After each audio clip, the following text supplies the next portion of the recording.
मेरे अजीजों, दुनिया के ऊपर अगर हैबत तारी होती है तो सिर्फ आशिकाने मुस्तफ़ा से होती, हुजूर के गुलामों से होती है। आज से 3 साल पहले पैरों से माजूर एक खादिम हुसैन ललकारता था, व्हील चेयर पर बैठ करके ललकारता था। अरे सफेद दाढ़ी हो चुकी, उम्र काफी है, सफेद दाढ़ी, पैरों में माजूरी, लेकिन पूरी दुनिया में ऐसी हैबत तारी कि यूरोप की जमीन भी हिलती नजर आए। हॉलैंड की पार्लियामेंट में बाज़ाब्ता उनको लेकर कहा जाए ये आदमी मोस्ट डेंजरस है, बहुत ज्यादा डेंजर है। हम सोचते हैं ये तो पैरों से माजूर सफेद दाढ़ी वाला व्हील चेयर पर बैठा हुआ तुम्हारे लिए कैसे डेंजर हो गया? तुम्हारे पास तो बहुत बड़े बड़े मिसाइल, एटम बम है, सब कुछ है। पता ये चला कि रब तबारक व तआला जो हैबत डालता है वो आशिक मुस्तफा की हैबत डालता है, नबी पाक की सुन्नतों पर आमिल। या रसूल अल्लाह, या रसूल अल्लाह।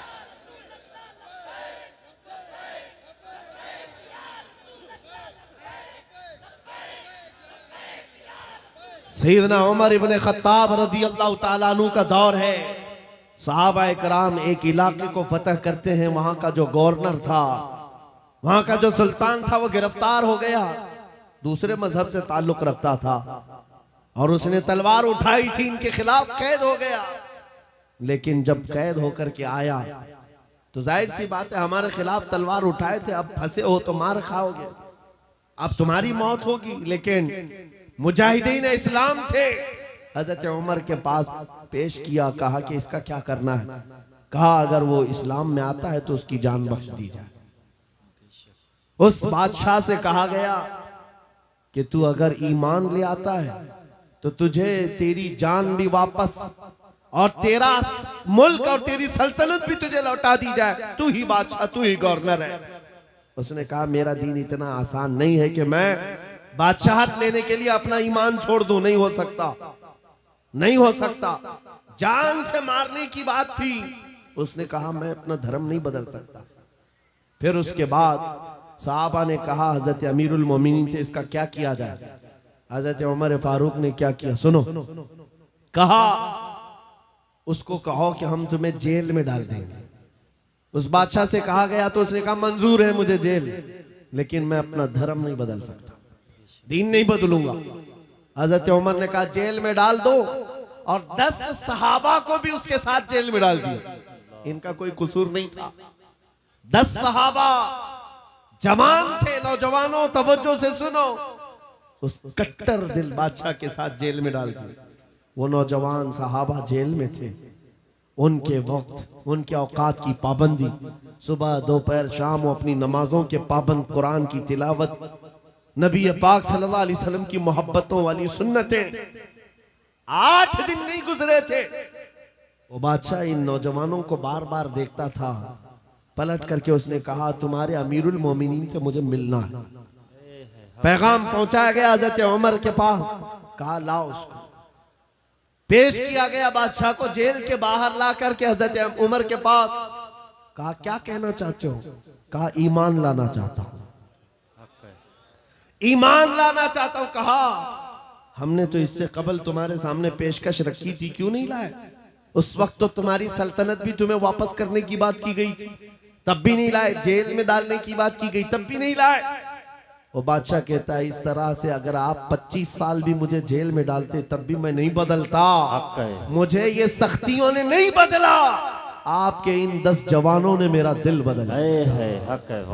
इनके अखलाक और किरदार मैंने देखा, फिर मेरा दिल गवाही देने लगा ये झूठों की जमात नहीं हो सकती।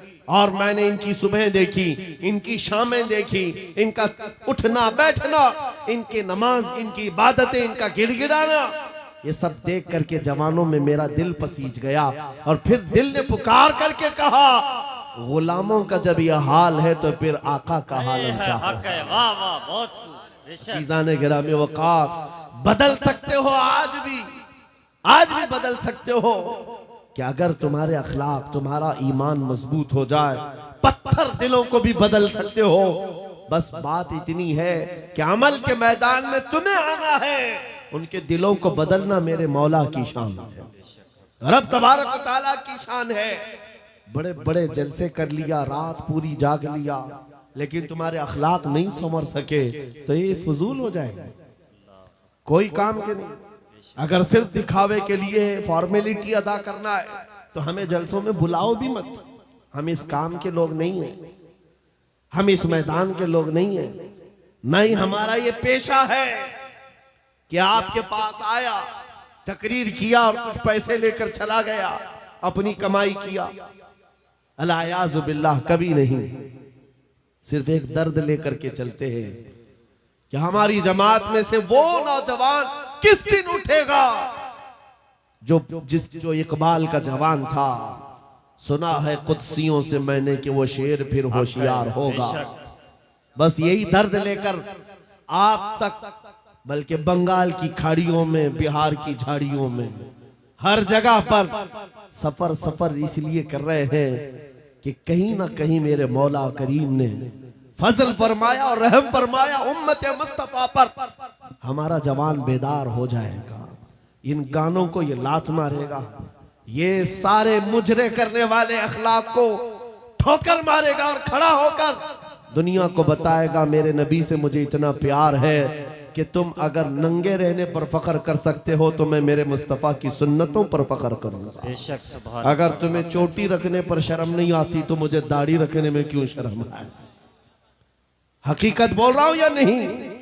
अरे लोग आज तो चड्डी पहन करके निकल रहे हैं, उनको कोई शर्म या उनको कोई हिकारत से नहीं देखता, बल्कि फैशन कहलाया जा रहा है। तुम्हें अगर अपने मुस्तफ़ा करीम से मोहब्बत है, जैसे कि कहते हो जान भी दे देंगे, माल भी दे देंगे, उनके कदमों पर कुर्बान भी हो जाएंगे। जान बाद में देना, गर्दन बाद में देना, पहले अपने अंदर मौजूद खराबियों की कुर्बानी दे दो। अपनी जिंदगियों में मौजूद इन तमाम वाहियात को खत्म करो, आ जाओ मेरे मुस्तफ़ा के गुलाम बन जाओ। एक सवाल करता हूं, दिल पर हाथ रख करके और यकीन के साथ मुझे बताओ, अगर कोई तुम्हें हुजूर का गुलाम कहे तो बुरा लगेगा? किसी को बुरा लगेगा? बल्कि मैं तो ये कहता हूं, दुनिया मुझे हुजूर के दरबार का कुत्ता कहकर पुकारे, मेरी जिंदगी की मेराज। हमारी सआदत है, हुजूर के दरबार का कुत्ता कहलाना भी हमारे लिए फख्र है।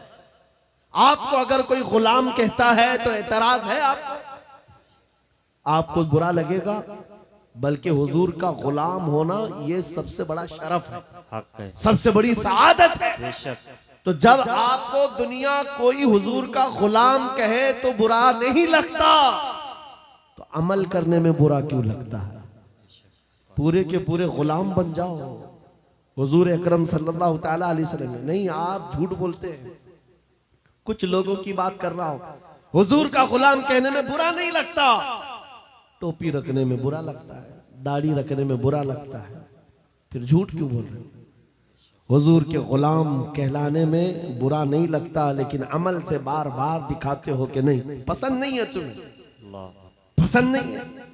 इस्लाम जिंदाबाद का नारा लगाते हो, अपनी बीवियों पर, अपनी बच्चियों पर इस्लाम को क्यों नहीं पसंद करते?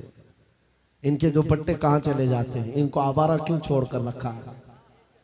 इनको जिस तरह बेपर्दगी के साथ घुमाते हो और खुशियों से देखते हो, शादी महल में जाकर देखे वहां तो हालात ही बदले हुए हैं, इस्लाम दिखता ही नहीं। तो इस्लाम जिंदाबाद का नारा सिर्फ ये जुबानी है? अपने घरों से तब्दीली ले आओ, इनकलाब तुम्हारे घरों से आएगा।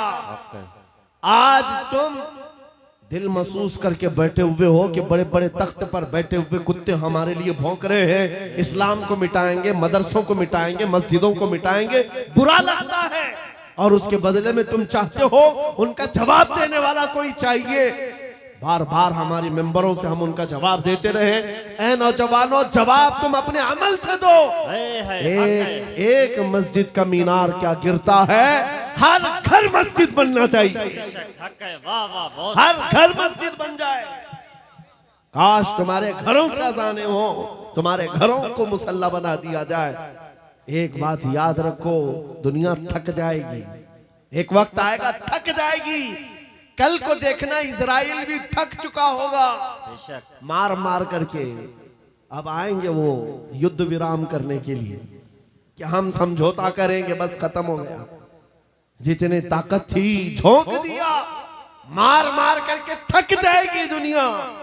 लेकिन हमारी शरीयत का, हमारे दीन का एक मिजाज है, कितने गाजी मारोगे हर घर से गाजी निकले। बेशक हक है। तुम एक चिराग गुल करोगे, मौला 100 चिराग रोशन करेगा। ये सिलसिला चलता रहेगा।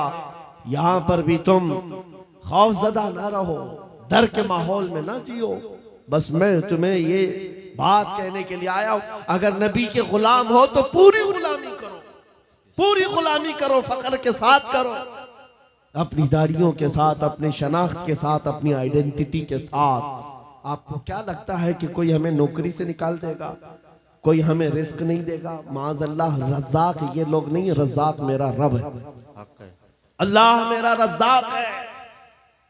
एक छोटी सी कम्युनिटी ने अपनी पहचान बना ली पंजाबियों ने, और वो अपनी आइडेंटिटी को लेकर के चलने लगे और दुनिया पर उन्होंने छाप छोड़ा कि हम जहां रहेंगे अपनी शनाख्त के साथ रहेंगे, समझौता नहीं करेंगे। दुनिया उनको एक्सेप्शन देने लग गई कि हाँ ठीक है, तुम इसके साथ ही जियो। ऐ मोमिनो, तुमने खुद छोड़ दिया अपनी चीजों को। काश उस सहाबी रसूल की बात मैं तुम्हें बताऊं। हजरत नौमान एक सहाबी, एक बादशाह के पास उनको बुलाया गया था, हुजूर के तर्जुमान बन करके गए थे, एम्बेसडर बन करके गए थे। और जब उस बादशाह के पास आए, काफिर बादशाह था, एक सहाबी की बात, उसने कालीन बिछाया, और कैसा कालीन था? रेशम का कालीन था, रेशम का कालीन, बहुत महंगा कालीन। और जो कुर्सी बिछाया वो सोने की कलाई की हुई कुर्सी थी। जब सहाबी रसूल वहां पहुंचे, देखा रेशम का कालीन है, अपनी तलवार से फाड़ दिया, कहा उठाओ इसको, जमीन पर चलूंगा। जमीन पर चलकर आए, कुर्सी देखा सोने की रखी है, ठोकर मारकर गिरा दिया, कहा सादी कुर्सी रखो। बादशाह ने पूछा, इतना एटीट्यूड है तुम्हारे अंदर, इतना गुरूर किस बात का? तुम्हारी इज्जत के लिए ये रेशम का कालीन बिछाया, सोने की कलाई की हुई कुर्सी रखा। उस साहबी ने कहा, बादशाह ये गुरूर नहीं, ये तकब्बुर नहीं है, मैं मदीने वाले मुस्तफा का गुलाम हूं, जिनका फरमान है कि मर्द के लिए रेशम का इस्तेमाल हराम है, मर्द के लिए सोने का इस्तेमाल हराम है। मैं दुनिया में जहां कहीं रहूंगा, एक सोने की कुर्सी क्या 1000 कुर्सी रखे, मैं ठोकर मार दूंगा। अपना सब कुछ गुंबद खजरा, मेरे नबी से मेरा रिश्ता। उन सहाबा का ये ऐलान था, उनका ये ऐलान था, जहां रहेंगे हम अपनी आइडेंटिटी के साथ रहेंगे। ये नहीं कि तुम जालिमों के बीच में बैठ गए, शराब का दौर चल रहा है, तुम भी उठाए पी लिए, दोस्ती में तुम भटक गए, औबाश अय्याश नौजवानों की दोस्ती में तुमने वहां पर चरस गांजे भी ले लिए, तुम्हें उस वक्त नबी पाक का ख्याल नहीं आया, हुजूर पाक सल्लल्लाहु अलैहि वसल्लम की निस्बत का ख्याल नहीं आया। एनी टाइम हर जगह पर तुम अपने नबी से जुड़े हुए हो। आज ये अहद करके उठो, जिंदगी के जिस शोबे में भी जाऊंगा मैं मदीने वाले आका का गुलाम बन करके जीऊंगा। ये अहद करेंगे इंशाअल्लाह। बाजार में भी हुजूर के गुलाम, मस्जिद में भी हुजूर के गुलाम, घर में भी हुजूर के गुलाम। इस गुलामी का नतीजा ये निकलेगा, जिस दिन हमारा जनाजा जाए और कब्र में जाने से पहले तुम सिर्फ इतना कह करके जाना मेरे आका से, इतना कह करके जाना, मैं मरूं तो मेरे आका। ये मलाइका से कहना, इसे कोई मत जगाना, अभी आंख लग गई है। फिर देखना नबी करीम सल्लल्लाहु ताला अलैहि वसल्लम की तरफ से खबर में भी तुम्हारी राहत के लिए ये जवाब आएगा, नकीरो जरा आराम से जगाना, ये मेरा दीवाना आया है, ये मेरा दीवाना है, थक करके आया है। अगर वो इज्जत चाहते हो तो आज दुनिया के ऐश को ठोकर मारो, आज दुनिया की इन तमाम वाहियात और खुराफात को छोड़ो, आओ मेरे नबी पाक के दरबार में। एक चीज मैंने मिसाल के तौर पर बताई, हमारा फख्र, हमारा गुरूर हुजूर की निस्बत है।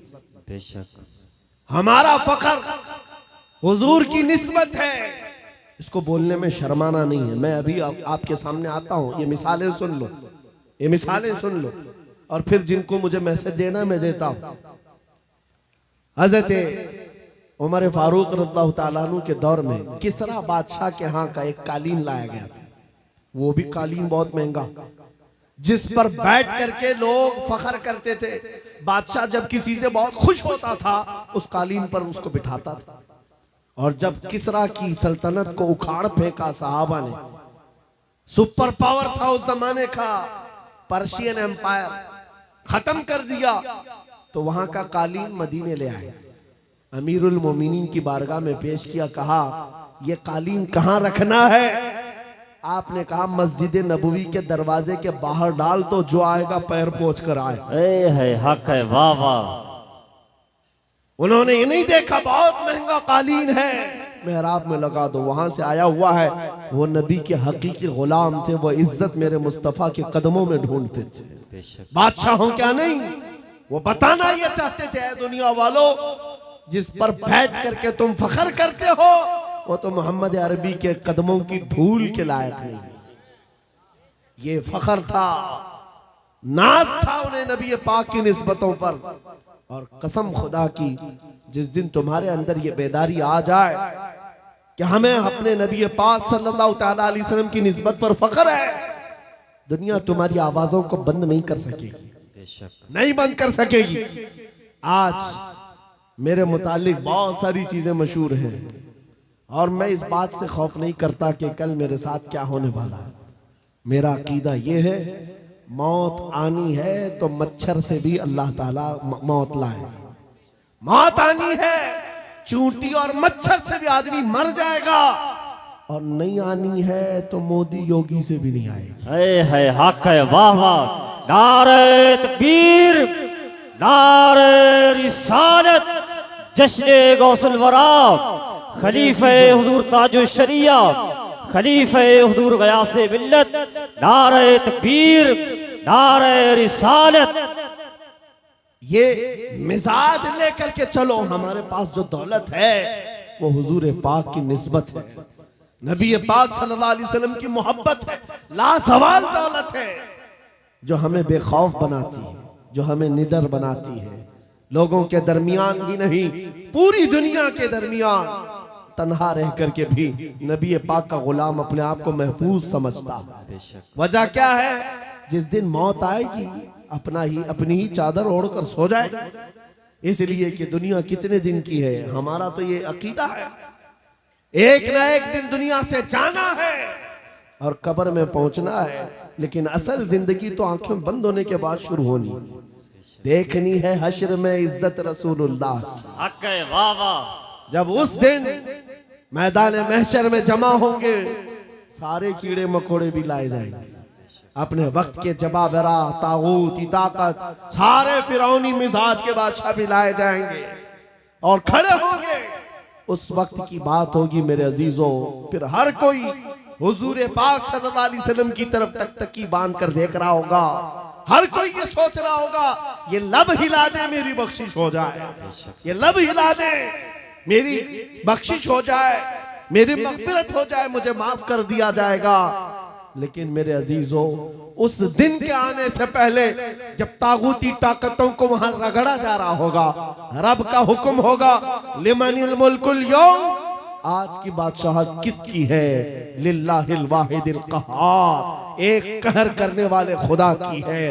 रब तबारक व तआला कहार होगा और उसका हबीब उस दिन रहमतुल लिल आलमीनी पर होगा। मेरे आका का उस दिन शफाअत का दिन होगा। लेकिन आपको मैं बताऊं, ये बातें इसलिए कह रहा हूं, आज ले उनकी पनाह, आज मदद मांग उनसे, कल न मानेंगे कयामत में अगर मान गया। उस दिन बहुत सारे मानने को बैठे होंगे, बहुत सारे, ये जितने भौंक रहे हैं ये भी सोच रहे होंगे आज इनकी बात कर लें, कल न मानेंगे फिर कयामत में अगर मान गए। आज तुम्हारे पास वक्त है उस नबी की अजमतों को तस्लीम कर लो, आज उस नबी पाक सल्लल्लाहु अलैहि वसल्लम की सच्चाइयों को एक्सेप्ट करो।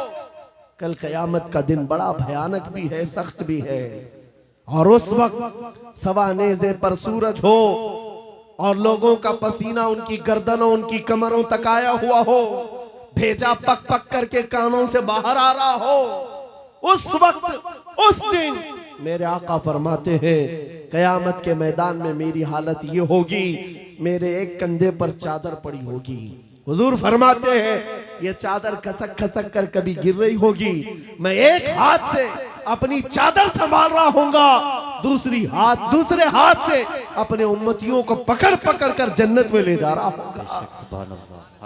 उस दिन मेरे आका की रहमतुल लिल आलमीन होगी और वो तुम्हारे लिए है।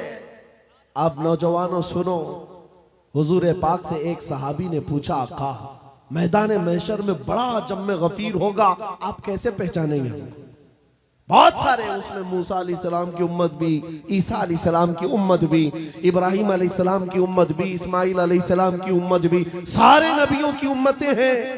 मेरे आका क्या फरमाते हैं सुनो, तुम्हारे वजू के आज़ा, वजू करते हो कि नहीं करते हो?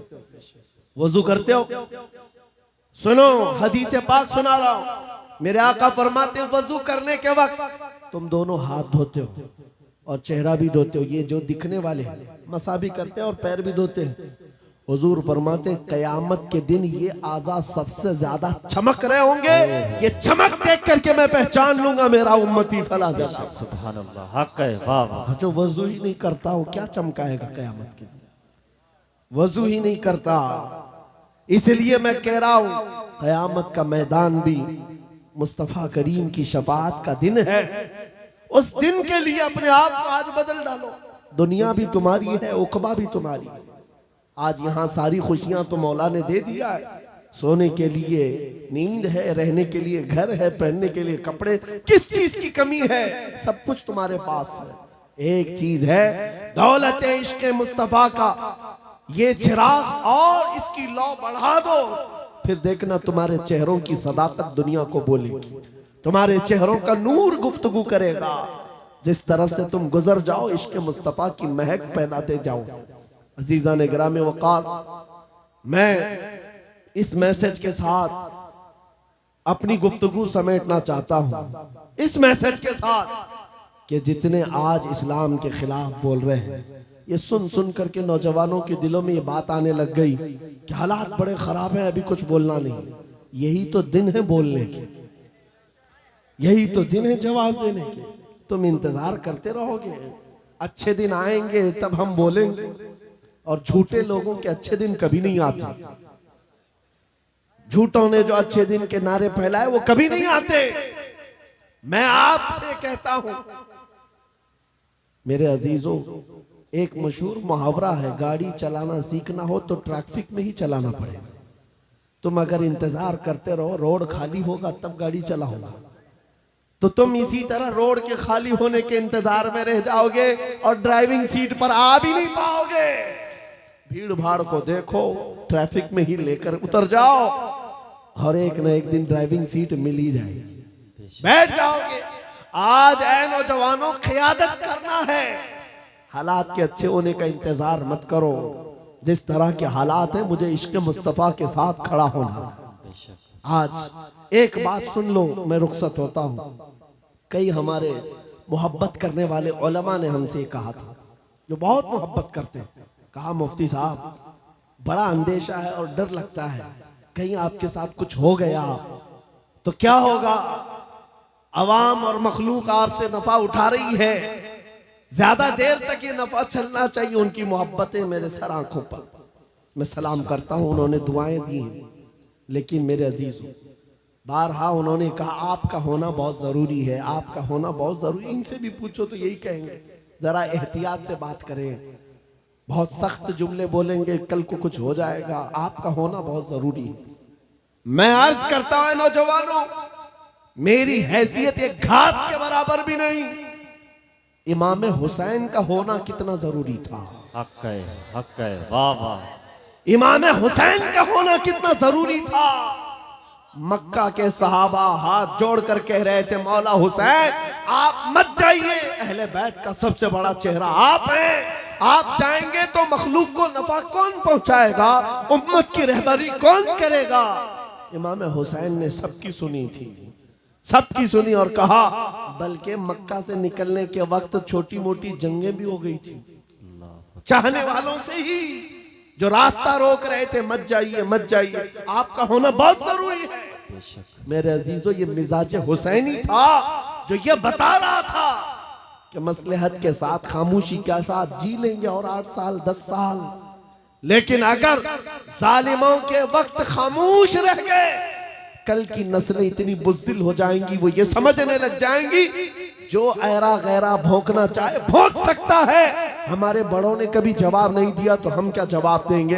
अजीजान गिरामी वक़ार, आपका ये गुलाम और ये फकीर सिर्फ इतना जज्बा लेकर चलता है, कल को मुझसे अगर कोई उलझता है, मेरी फांसी हो जाए, मेरी जेल हो जाए, मुमकिनात में से है, मगर इस बात का मैं खौफ नहीं रखता, कल के बाद हमारी नस्लें आएंगी, वो इतनी बात तो जरूर कहेंगी कि जब नबी पाक की शान में कोई कुत्ता भौंक रहा था तो हमारे बाप दादाओं में से कोई आलिम खड़ा होकर जवाब तो दे रहा था। नारे तकबीर, नारे रिसालत, मसलके आला हजरत, मुहाफिज़े नामुसे रिसालत, शेरे अहले सुन्नत, मशाइखे कालपी शरीफ। आने वाली नस्लों का ईमान मजबूत होगा, नौजवान बच्चे कल को ये तस्करा करेंगे।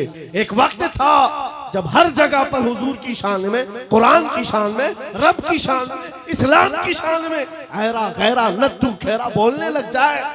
मेरे अजीजों, अगर खामोश मिजाजी इसी तरह की बनाई गई तो आने वाले लोगों के दिलों में ऐसी बुज़दिली आ जाएगी कि कल को ये हुजूर का नाम लेने से भी डरने लग जाएं, कुरान की बात करने में खौफ खाने लग जाएं।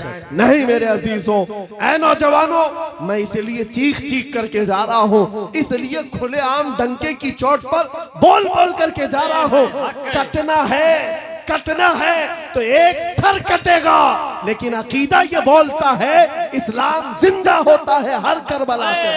हक है, वाह वाह, नारे तकबीर, नारे रिसालत, लब्बैक लब्बैक लब्बैक या रसूल अल्लाह, लब्बैक लब्बैक लब्बैक या रसूल अल्लाह। बस बात इतनी है, इस बात का खौफ नहीं, डर नहीं है। इंशाअल्लाहुल अजीज इस दीन का मुहाफिज अल्लाह करीम किसी न किसी को पैदा करेगा और ये दीन चलता रहेगा।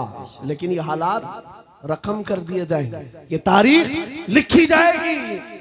हुजूर पाक सल्लल्लाहु अलैहि वसल्लम, आपको पता है आज से तकरीबन मेरे अंदाजे के मुताबिक 600-700 साल पहले की तारीख लिखी हुई है। बगदाद के ततारियों की तारीख, जिन्होंने पूरे मुसलमानों को खत्म किया था। बादशाह ने कई उलमा को, मुसलमानों को बेड़ियों में कैद करके लाकर अपने दरबार में खड़ा किया था और उनके सामने एक ईसाई पादरी को लाकर कहा कि इनके नबी की शान में गालियां दो। पैसा देकर के गालियां दिलवाई जा रही थी, गालियां दे रहा था। लेकिन दरबार में बादशाह का एक कुत्ता था जो सोने की जंजीर से बंधा रहता था, और जब वो ईसाई पादरी हुजूर की शान में गालियां देने लगा, बयान करने लगा, कुत्ता भौंकने लगा। दरबारी कुत्ता था, बादशाह का कुत्ता था। ये सही रिवायत है, अल्लामा इब्ने हजर अस्कलानी ने लिखा है। कहा बहुत हो गया तो कुत्ता जंजीर तोड़ करके निकल आया और उसके सीने पर चढ़ गया, दम जदन में फाड़ कर 2 टुकड़े कर। उसकी हैबत ऐसी थी उस कुत्ते की। बादशाह खड़ा हो गया, दरबारी खड़े हो गए, सिपाही खड़े हो गए। ये मंजर देखकर कोई कुत्ते के करीब आना नहीं चाह रहा है। कुत्ते ने किसी और को नहीं काटा, सिर्फ और सिर्फ उस गुस्ताख रसूल को जो नबी की शान में भौंक रहा था। औलिया कामिलीन, उलमाए सलफ सालिहीन ने लिखा है, उस एक कुत्ते के किरदार से दरबार में मौजूद 10,000 लोगों ने इस्लाम कबूल कर लिया था। हक है, वाह वाह, नबी की आजमत को कबूल कर लिया था। 600 साल गुजर गए, 700 साल गुजर गए, लेकिन तारीख में वो कुत्ते का नाम आज भी महफूज है। क्यों? इसलिए कि नबी पाक की नामूस की तरफ उंगली उठाया तो जानवर होकर के भी हुजूर की दिफा के लिए, इज्जत के दिफा के लिए खड़ा हो गया। आज है नौजवानों, तुम तो उम्मती हो, तुम तो रसूल पाक के गुलाम हो। तुम्हारे लिए मेरे आका ने रात रात भर रोए हैं। तुम्हारे लिए बख्शिश का सवाल कितनी मर्तबा मेरे रब से किया है। तुम्हारे बारे में मेरे आका फरमाते हैं, तुम्हारे तलवों में कांटा भी चुभ जाए तो दर्द मुझे भी होता है। तुम्हारा रिश्ता नबी से बहुत गहरा है। तुम जानवर नहीं हो, तुम इंसान हो। तुम्हारे लिए मेरे आका पूरी रात रोते थे, मेराज में रब से सवाल करते थे। उम्मती उम्मती कहते दुनिया से भी आप रुखसत फरमा गए। ऐ नौजवानों, अगर हुजूर की उन यादों का, उन निस्बतों का कुछ पासो लिहाज है तुम्हारे पास तो खड़े हो जाना। ये मत देखना मेरे मुकाबिल में कौन बोल रहा है, मेरे मुकाबिल में कितने बड़े तख्त पर बैठा हुआ है, कौन गुंडा राज कर रहा है, कौन तागूती नमरूद और फिरौन बैठा है। ये हरगिज़ नहीं देखना। अपने ईमान और अपने अखलाक की जिम्मेदारी ये है, मैं नबी का कुत्ता हूं, सामने जो भी आएगा उसकी छाती पर चढ़ करके उसको भौंकूंगा, वाह वाह, उसका जवाब दूंगा। या रसूल अल्लाह, या रसूल, आला हजरत, आला हजरत। हमारा ये तेवर, हमारा ये मिजाज सिर्फ और सिर्फ उन लोगों के लिए है जिनके अंदर खुजली ज्यादा है और हुजूर पाक नामों से रिसालत, इस्लाम, कुरान और दीन पर उंगलियां उठाते। बहुत सारे लोग हमारी तकरीरें सुनते हैं, गैर मुस्लिम, नॉन मुस्लिम लोग, पुलिस डिपार्टमेंट वाले लोग भी, उनको ऐसा लगता है भड़काऊ बातें, बहुत प्रोवोक करते हैं। मेरे अजीजों, हम देशवासियों के लिए नहीं, ये सख्त लहजा इसलिए है। मैंने एक पुलिस डिपार्टमेंट के ऑफिसर थे, उनसे कहा था अगर आपकी माँ को कोई बदकार कह दे तो आपको कैसा लगेगा। कुर्सी से खड़े हो गए, कहा क्या मिसाल दे रहे मौलाना मेरी माँ पे। कहा आपको अभी मैंने मिसाल दिया, अच्छा नहीं लगा। सुनिए साहब, करोड़ों माओ से ज्यादा मुसलमान अपने नबी से मोहब्बत करते हैं। हक है, बेशक हक है, वाह वाह। हमारे लिए अपने नबी की मोहब्बत जान से बढ़ करके है, ईमान की जान है।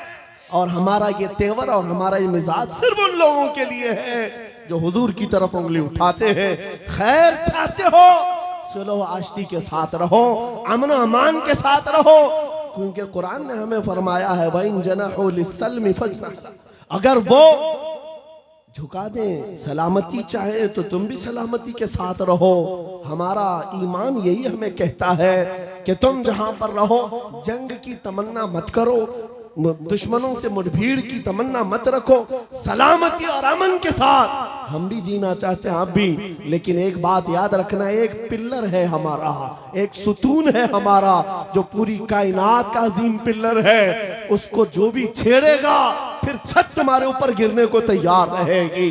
वो पिल्लर, वो सुतून मुहम्मदुर रसूलुल्लाह की जात है। क्योंकि हमारी तारीख ये है, घबरा गई है गर्दिशे दौरा कभी कभी, दीवान गाने इश्क़े मोहम्मद को देखकर घबरा गई है गर्दिशे दौरा कभी कभी। वो मेरे आबा व अजदाद थे, ऐ सुन्नियों तुम्हारे आबा व अजदाद थे, तुम्हारे वो पुरखों की तारीख थी जिन्होंने दरिया नहीं देखे घोड़े डाल दिए थे, जिन्होंने पहाड़ नहीं देखे चढ़ा दिए थे, जिन्होंने आंधियां नहीं देखी अपने नबी का परचम लहरा दिया था। टल न सकते थे जंग में अगर अड़ जाते थे, पांव शेरों के भी मैदान से उखड़ जाते थे, हक से सरकश हुआ कोई तो बिगड़ जाते थे। अरे तेग क्या चीज है, हम तोप से भी लड़ जाते थे। बेशक सुभान अल्लाह, हक है। याद यह हमारी तारीख की सच्चाइयां हैं। और अगर यकीन नहीं आता उन सारे कीड़ों से मैं कहता हूं, जाओ फिलिस्तीन के उन नन्हे बच्चों को आज देख लो जिनके हाथों में छोटी कंकरियां हैं और सामने बड़े बड़े मिसाइल खड़े हुए हैं, लेकिन इन बच्चों का ईमान आज भी है। इस्लाम था, इस्लाम है, यही यकीन तुम्हारे दिलों के अंदर पैदा हो जाए। अजीजा ने गिरामी वकार, बस मेरा मैसेज जवानों के सीनों में अगर महफूज हो गया, कल को अगर वो खड़े होकर ये अहद करके उठे, मैं सो जाऊं या मुस्तफा कहते कहते, खुले आंख सल्ले अला कहते कहते, उन्हें जाना उन्हें माना, न रखा गैर से काम, लिल्लाहिल हम्द मैं दुनिया से मुसलमान गया। जिंदगी ये नहीं किसी की किसी के लिए, जिंदगी है नबी की अरे ना समझ मरते हैं जिंदगी के लिए, जीना मरना है सब कुछ नबी के लिए। आओ बारगाह मुस्तफा में अहद करके उठते हैं, वादा करके उठते हैं। आका दूसरों के लिए बहुत जी लिया, लेकिन आज वादा करता हूँ या रसूल अल्लाह, दहन में जुबान तुम्हारे लिए, बदन में है जान तुम्हारे लिए। हम आए यहाँ तुम्हारे लिए, उठे भी वहाँ तुम्हारे लिए। लब्बैक या रसूल अल्लाह, लब्बैक या रसूल अल्लाह, लब्बैक या रसूल अल्लाह।